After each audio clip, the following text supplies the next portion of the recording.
So a few weeks ago, I talked about the things that the Kingdom Hearts series needed to improve on in future installments. Shameless plug, check it out if you haven't, and the main focus in that video was on issues that I saw within Kingdom Hearts 3, because of course that is the most recent mainline Kingdom Hearts game that we can look at to see what direction the series is heading towards in terms of quality. While Kingdom Hearts 3 is by no means a perfect game, and I, like many other people, do have issues with some of the decisions and directions that they took with it, that being said, I love this game, and there is a lot that I believe Kingdom Hearts 3 did right, and having just replayed the game, I won't lie, there were so many points where this game made me feel good. And so today I want to talk about 5 things that I loved about KH3 and that I hope to see more out of in future installments. Of course, we're not going to agree on everything, as these are just my opinions. If you agree or disagree with anything on the list, or think of your own contributions to it, please leave those down in the comments below, and without further ado, let's dive right in. To start this list off, I have to start with probably my favorite thing about this game, which is the 3 half-pints, Sora, Donald, and Goofy. While I've always loved seeing these 3 together, and of course they have had their moments throughout the series, they have never felt more like best friends with actual chemistry than they do in KH3. I know everyone has their favorite trio, whether it's the Wayfinder, the Paopu, or the Seesaw trio. You rarely ever see anybody say Sora, Donald, and Goofy are their favorite. In fact, I don't even think the community has dubbed them a trio name, which it's kind of sad when you think about it. The boys deserve one. Get on it, guys. Yeah! After all these adventures, this is a trio that has become far more established than any that we have seen thus far, and if I'm being honest, they're probably my favorite, and that is especially true in KH3. Seeing how far these 3 have come through all their adventures since they first met in Traverse Town, all the way back in Kingdom Hearts 1, going back to the days where Donald and Goofy would have left Sora because he lost the Keyblade, and the transition from sticking together out of necessity to growing an extremely strong bond and becoming actual best friends who, just stick together because they want to always be there for each other is really a beautiful thing, and I would say that they have the most genuine friendship that is displayed within this series. Hell, I would even say that my top 3 moments in this game are all moments between Sora, Donald, and Goofy. I love these guys together so freaking much. The way that they pick on each other, they laugh, they play, and they always stand by each other's side through thick and thin. I would say one major highlight throughout this game is how protective Donald and Goofy are over Sora throughout this entry, and every time I play it and see that, it quite literally melts my heart. Now, I've seen people say that they want to see Sora journey alongside his homeworld friends Riku and Kairi, and I really do like that idea. At least for a game, I think it's important that those 3 get better established, because we haven't really seen the 3 of them interact with each other since the beginning hours of Kingdom Hearts 1, but in the end, I always want Donald and Goofy to be at his side throughout future installments, because even though they aren't Keyblade wielders, and they themselves mention they aren't always super helpful against the enemies that they face, they will always have his back, and seeing these 3 together, it always puts a smile on my face. I think it's important that we see the 3 half-pints together again.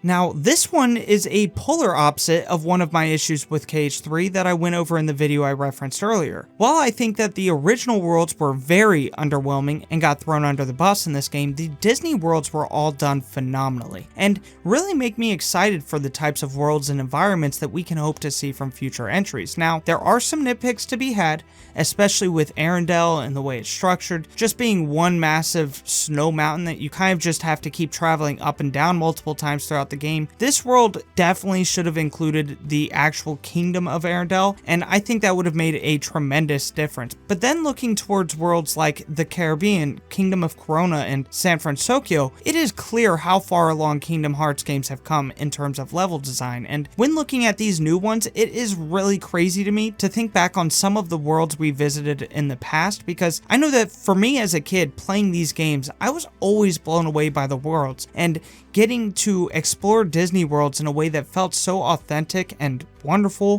where now technology has gotten so advanced that it is unreal how massive these worlds are and how much life and depth the development team is able to breathe into them. My favorite world to explore has to be the Caribbean. I think that this is probably the most ambitious world in the whole series. While you may love or hate the sailing aspect of it, I absolutely adored exploring this world in its entirety on my revisit to claim all the lucky emblems and chests, and it's a world I honestly didn't give enough credit when playing through it the first time, because at this point in the game, I was trying desperately to get to the meat of the story, but I really love how they made most of the Caribbean an open world full of islands that you can visit and explore, and even adding in some underwater exploration to the mix. Kingdom Hearts 3, both in design and presentation of these Disney worlds, really excite me for the future of the series, and I can't wait to see what Square has in store for future worlds if this is the level of design that we can expect, and especially if they can surpass it in future entries.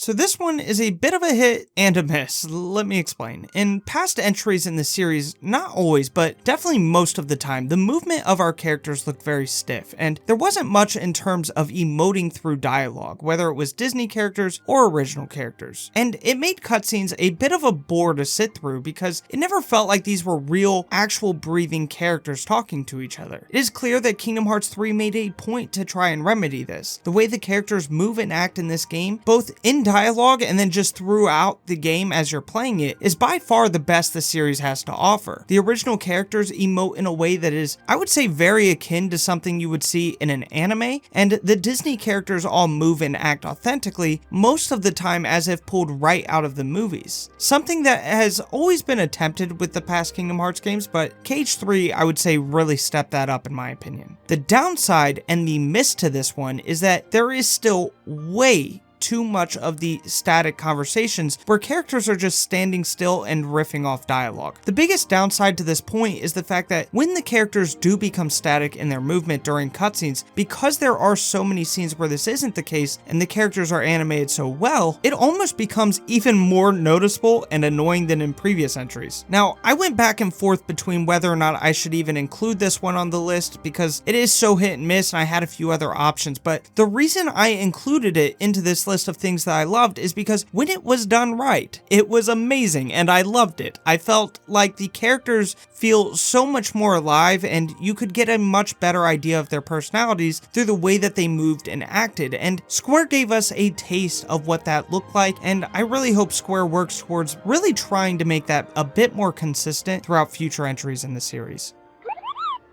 Alright, so this is the one I think I'm definitely going to lose some people at, but I really do enjoy the combat system that KH3 has to offer. Now, before anybody clicks off or dislikes the video, I am not going to sit here and say that it is better than KH2, because it's definitely not. Kingdom Hearts 2, especially in terms of combat for this series, is absolutely perfect, and while I get the argument that Kingdom Hearts 3's combat should be at least on par, if not better than Kingdom Hearts 2, which came out on the PS2 back in 2006, I am not going to grief the game because it fell short of perfection if I still have fun with it. And that is one thing I would say you can't really take away from KH3's combat. It is a lot of fun. Now, I know there are people who are a bit more on like the hardcore gameplay side of things and totally respect your opinion. There are very apparent issues with the combat that I would say is fairly criticized, and the community has done that enough. So while those issues definitely did not go unnoticed for me, I'm not going to go over all of its flaws here, but despite those flaws, I got a lot of enjoyment with the combat in KH3. While the game definitely isn't as tight as KH2 and it is more floaty, I would say that's an issue that I mainly noticed a lot more in the opening hours of the game, and that while I progressed through it and Sora learned new moves and abilities, it felt like it became less of an issue for me personally. The game still felt fast-paced and Sora didn't feel any less powerful than he ever has. I also think that a lot of the new additions to combat are welcomed, and I hope to see them return in future installments.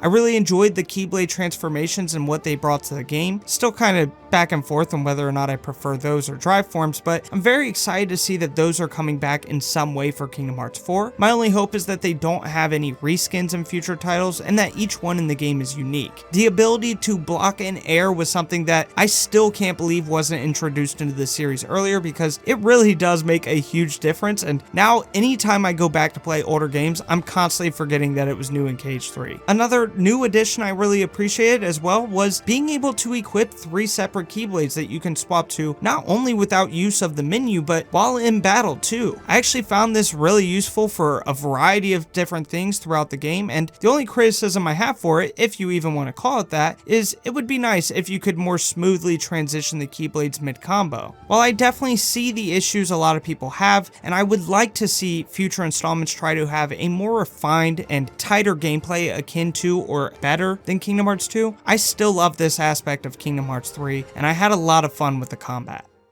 This one is a given. It'll probably be short. I don't have a whole lot to say. Every single Kingdom Hearts game has had wonderful music, and KH3 no different. Yoko Shimomura is an absolute music genius whose music has set the tone and emotion for all the games in the series, and I think us fans should consider ourselves lucky that she's still composing music for the series 20 years later. While there are a lot of tracks that are just renditions from previous titles, the entirety of this OST, especially the new songs, are all amazing. While they took a bit to grow on me, I really enjoyed both the intro and outro music by Utada Hikaru, and my favorite song in the game, or at least the one that I found to stand out the most, has to be the boss theme for the Gummy Ship battles. It is so freaking good. I'm no music expert, so I mean, I really can't break it down a whole lot further than that, but it had to make this list because the music within all the Kingdom Hearts games really just holds such a special place in my heart, and while I don't love every single song, the music for this game is one thing that I have absolutely zero criticism for. But that's it, guys. That is my list. If you like this video, please leave a like. Again, if you agree, disagree, or think of anything different, please leave those thoughts in the comments below. Subscribe to stay up to date on all my latest videos, and I will see you next time.